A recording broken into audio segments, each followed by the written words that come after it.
ಎಲ್ಲರೂ ನಮಸ್ಕಾರ ಸ್ನೇಹಿತರೆ. ನನ್ನ ಹೆಸರು ರತಿಕಾಂತ್ ಪಾಟೀಲ್ ಅಂತ. ನಾನು BA ಫೈನಲ್ ತರಗತಿ ಓದುತ್ತಿದ್ದೇನೆ. ಇವತ್ತಿನ ದಿವಸ ಸಿಂಧೂ ನಾಗರಿಕತೆ ಕುರಿತು ನೋಡೋಣ.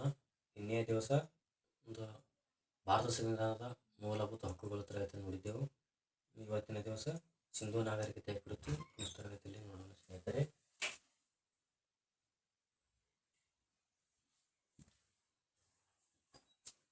ಇವತ್ತಿನ ತರಗತಿ ಸಿಂಧೂ ನಾಗರಿಕತೆಯ ಕುರಿತು ಸ್ನೇಹಿತರೆ.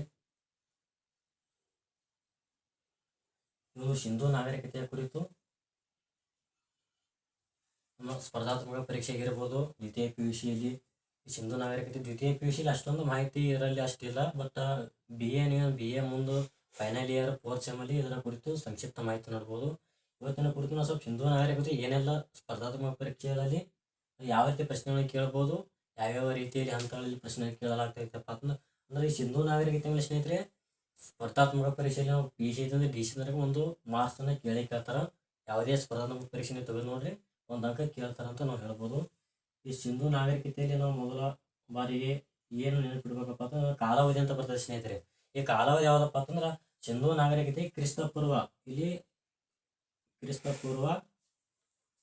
3000ದಿಂದ 1500 ಅಂತ ಬರ್ತದೆ ಸ್ನೇಹಿತರೆ. ಎಷ್ಟ್ರಿ? 301500 ಈ ಒಂದು ಸಿಂಧೂ ನಾಗರಿಕತೆಯ ನಾವು ಕಾಲಾವಧಿ ಅಂತ ನೋಡ್ತೀವಿ.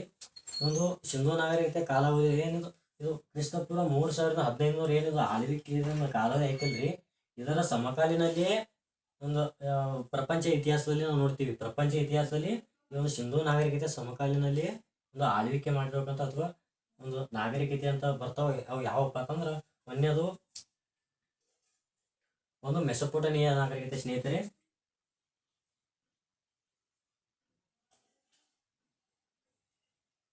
ಒಂದು ಮೆಸೊಪೊಟೇಮಿಯಾ.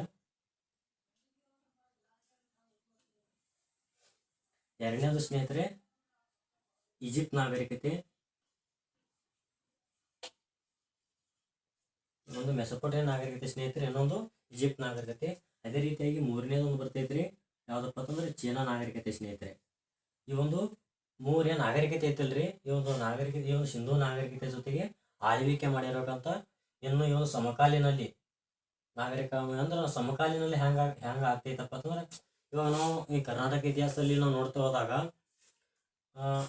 ಬನವಾಸಿಯ ಕದಂಬರು ಅಂತ ನಾವು ಅಧ್ಯಯನದಲ್ಲಿ ಈ ಬನವಾಸಿಯ ಕದಂಬರು ಆಳ್ವಿಕೆ ಮಾಡುವಂಥ ದಕ್ಷಿಣ ಭಾರತದಲ್ಲಿ ಬನವಾಸಿಯ ಕದಂಬರ ಆಳ್ವಿಕೆ ಮಾಡುವಂಥ ಸಂದರ್ಭದಲ್ಲಿ ಉತ್ತರ ಭಾರತದಲ್ಲಿ ಯಾರು ಆಳ್ವಿಕೆ ಮಾಡುತ್ತಿದ್ದರು ಅಂದ್ರೆ ಈ ಬನವಾಸಿಯ ಕದಂಬರು ಇರುವಂಥ ಸಂದರ್ಭದಲ್ಲಿ ಸ್ನೇಹಿತರೆ ಉತ್ತರದಲ್ಲಿ ಯಾರು ಆಳ್ವಿಕೆ ಮಾಡ್ತಿರಪ್ಪ ಅಂತಂದ್ರ ಕಂಚಿಯ ಪಲ್ಲವರು ಅಂತ ನೋಡ್ತೀವಿ ಸ್ನೇಹಿತರೆ. ಯಾರಿ? ಕಂಚಿಯ ಪಲ್ಲವರು ಅಂದ್ರೆ ಇವರ ಸಮಕಾಲೀನಲ್ಲಿ ಅವ್ರು ಆಳ್ವಿಕೆ ಮಾಡ್ತಾರೆ. ಇವಾಗ ವಿಜಯನಗರ ಸಾಮ್ರಾಜ್ಯ, ಇವಾಗ ವಿಜಯನಗರ ಸಾಮ್ರಾಜ್ಯದಲ್ಲಿ ನಮ್ಮ ದಕ್ಷಿಣ ಭಾರತ ವಿಜಯನಗರ ಸಾಮ್ರಾಜ್ಯ ಆಳ್ವಿಕೆ ಮಾಡುವ ಸಂದರ್ಭದಲ್ಲಿ ಉತ್ತರ ಭಾರತದಲ್ಲಿ ದೆಹಲಿ ಸುಲ್ತಾನರು ಆಳ್ವಿಕೆ ಮಾಡ್ತಾ ಇರ್ತಾರೆ. ದೆಹಲಿ ಸುಲ್ತಾನರು ಯಾವ್ದಪ್ಪ ಅಂತಂದ್ರೆ ತುಘಲಕ್ ಸಂತತಿ. ಅದೇ ಹಂಗ ಇವಾಗ ಸಿಂಧೂ ನಾಗರಿಕತೆ ಸಮಕಾಲೀನಲ್ಲಿ ಯಾವ ನಾಗರಿಕತೆಗಳು ಆಳ್ವಿಕೆ ಮಾಡ್ತಿದ್ವಪ್ಪ ಅಂತಂದ್ರೆ ಒಂದು ಮೆಸೊಪೊಟೇಮಿಯಾ ನಾಗರಿಕತೆ, ಈಜಿಪ್ಟ್ ನಾಗರಿಕತೆ, ಚೀನಾ ನಾಗರಿಕತೆ. ಇವ್ರ ಬಗ್ಗೆ ಅಷ್ಟು ಇಂಪಾರ್ಟೆಂಟ್ ಕೇಳಲ್ರಿ, ಬಟ್ ಹೇಳಕ್ ಬರಲ್ಲ, ಕೇಳಬಹುದು. ಇವ್ರ ಮೇಲೆ ಏನು ಪ್ರಶ್ನೆ ಕೇಳ್ಬೋದಪ್ಪ ಅಂತಂದ್ರ ಈ ಹೊಂದಿಸಿ ಅಂತ ಕೇಳ್ತಾರೆ ಸ್ನೇಹಿತರೆ. ಅಂದ್ರೆ KS ಎಕ್ಸಾಮ್ ಆಗಿರ್ಬೋದು, PSI ಒಂದು ಪದವಿ ಪೂರ್ವ ಯಾವುದೇ ಒಂದು ಸ್ಪರ್ಧಾತ್ಮಕ ಪರೀಕ್ಷೆಯಲ್ಲಿ ಹೊಂದಿಸಿ ಬರೆಯಕ್ಕೆ ಕೇಳ್ತಾರ.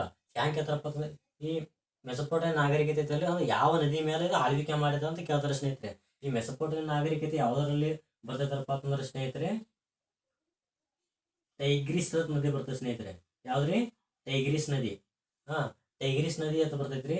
ಇದು ಈಜಿಪ್ಟ್ ನದಿ, ಈಜಿಪ್ಟ್ ನಾಗರಿಕತೆ ಸ್ನೇಹಿತರೆ. ಇದು ನೈಲ್ ನದಿ ಅಂತ ಬರ್ತದೆ ಸ್ನೇಹಿತರೆ. ಯಾವ್ದ್ರಿ? ನೈಲ್ ನದಿ. ಯಾವ್ದು? ಈಜಿಪ್ಟ್ ನಾಗರಿಕತೆ ಈ ನೈಲ್ ನದಿಯ ಒಂದು ದಡದಲ್ಲಿ ಒಂದು ಆಳ್ವಿಕೆ ಮಾಡಿದಂತ ನೋಡ್ತೀವಿ ಸ್ನೇಹಿತರೆ. ಹೇಗೆ ನಮ್ದು ಒಂದು ವಿಜಯನಗರ ಸಾಮ್ರಾಜ್ಯ ತುಂಗಭದ್ರಾ ನದಿ ದಂಡೆಯ ಮೇಲೆ ಒಂದು ಆಳ್ವಿಕೆ ಮಾಡಿರೋದು ನೋಡ್ತೀವಿ ಸ್ನೇಹಿತರೆ. ಹಂಗ ಒಂದು ಈಜಿಪ್ಟ್ ನಾಗರಿಕತೆ ನೈಲ್ ನದಿ ದಂಡೆಯ ಮೇಲೆ ಆಳ್ವಿಕೆ ಮಾಡಿರೋದು ನಾವು ನೋಡಬಹುದು ಸ್ನೇಹಿತರೆ. ಅದೇ ರೀತಿಯಾಗಿ ಈ ಚೀನಾ ನಾಗರಿಕತೆ ಅಂತ ಬರ್ತದೆ ಸ್ನೇಹಿತರೆ. ಈ ಚೀನಾ ನಾಗರಿಕತೆ ಮೇಲೆ ಯಾವ ನದಿ ಮೇಲೆ ಒಂದು ಆಳ್ವಿಕೆ ಮಾಡಿದಪ್ಪ ಅಂತಂದ್ರ ಹ್ಯಾಂಗ್ ಹೋ ಸ್ನೇಹಿತರೆ. ಯಾವ್ದ್ರಿ? ಹ್ಯಾಂಗ್ ಹೋ ನದಿ ಅಂತ ಬರ್ತದೆ ಸ್ನೇಹಿತರೆ. ಅಂದ್ರ ಏನ್ ಕೇಳಬಹುದಪ್ಪ ಅಂತಂದ್ರ ಸ್ನೇಹಿತರೆ, ಈ ಕಡೆ ಇವು ಮೂರು ನಾಗರಿಕತೆ ಕೊಡ್ತಾನ್ರಿ. ಮೂರು ನಾಗರಿಕತೆ ಒಂದು ಹೆಸರು ಕೊಟ್ಟು ಈ ಕಡೆ ಯಾಕೆ ಕೊಡ್ತಾನಪ್ಪ ಅಂತಂದ್ರೆ ನದಿಗಳು ಕೊಡ್ತಾನ್ರಿ. ನದಿಗಳು ಕೊಟ್ಟು ಏನು ಕೇಳ್ಬೋದು, ಸರಿಯಾಗಿದ್ದು ತಪ್ಪಾಗಿದ್ದು ಕಂಡು ಕೇಳ್ಬೋದ್ರಿ. ಇಲ್ಲ ಹೊಂದಿಸಿ ಬರೀ ಕೇಳ್ಬೋದು. ಈ ರೀತಿಯಾಗಿ ಒಂದು ಪ್ರಶ್ನೆ ಕೇಳ್ಬೋದು ಅಂತ ಹೇಳ್ಬೋದ್ರಿ. ಇನ್ನೂರಿಗೆ ಕೇಳಿಲ್ಲ ಬಟ್ ಮುಂದೆ ಕೇಳ್ಬೋದು ಅಂತ ನೋಡ್ಕೊಳ್ಳೋದು ಒಳ್ಳೇದಂತ ಹೇಳ್ಬೋದ್ರಿ. ಇನ್ನು ನಮ್ಮ ಸಿಂಧೂ ನಾಗರಿಕತೆ ಇವಕ್ಕಿಂತ ಹೆಚ್ಚು ನಮ್ಗೆ ಪ್ರಶ್ನೆ ಕೇಳೋದು ಈ ಸಿಂಧೂ ನಾಗರಿಕತೆ ಅಂತ ಹೇಳ್ತೀವಿ. ಈ ಸಿಂಧೂ ನಾಗರಿಕತೆ ಮೇಲೆ ಪ್ರಶ್ನೆ ಆಗೋದು ತುಂಬಾ ಮಹತ್ವ.